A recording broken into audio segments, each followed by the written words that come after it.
Russia loses up to 1.4 million troops yet captures just 0.4% of Ukrainian land, The Economist. October 19, 2025. The spring 2025 offensive in Ukraine, launched by Russian leader Vladimir Putin, inflicted heavy losses on Russian forces. Ukrainian troops eliminated at least 100,000 Russian soldiers, while Moscow managed to seize only 0.4% of Ukraine's territory, The Economist reports. The publication analyzed data from more than 200 sources, including government estimates and independent non-governmental studies. From the start of the full-scale invasion in February 2022 until January 2025, Russia is estimated to have lost 640,000 to 877,000 personnel, including 137,000 to 228,000 killed. From January 1 to October 13, 2025, Russian losses have risen by nearly 60%. They now total at least 984,000 to 1.438 million personnel, including 190,000 to 480,000 killed. Tiny gains at a huge cost.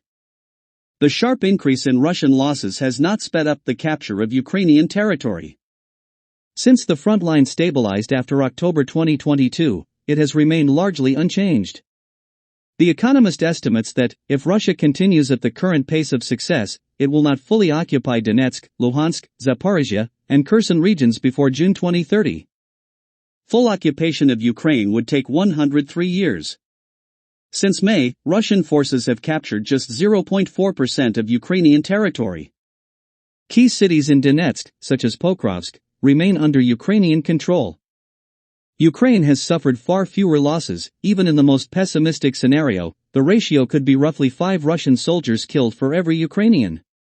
A sudden collapse of Ukrainian defenses is unlikely, the publication notes. A large number of drones and precision weapons make a frontline collapse virtually impossible. Russia will probably continue advancing slowly, shedding blood for tiny patches of land. Breaking through prepared defensive lines will be extremely difficult. Even if it succeeds, drones will decimate any large infantry and armored formations committed to the breakthrough. Replenishment problems. If Russia continues to suffer such losses, replenishing its forces will become a bigger problem than it is for Ukraine. For now, the Kremlin can lure tens of thousands of soldiers into the war with generous payments.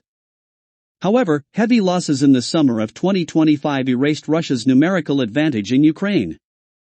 According to The Economist, 0.5 to 1.2% of Russian men under 60 have already been eliminated in the war. Russia has also lost tens of thousands of tanks, thousands of MLRS systems, and hundreds of planes and helicopters. Most of these losses cannot be quickly replaced. By RBC Ukraine, story by Bohdan Babayev, October 19, 2025.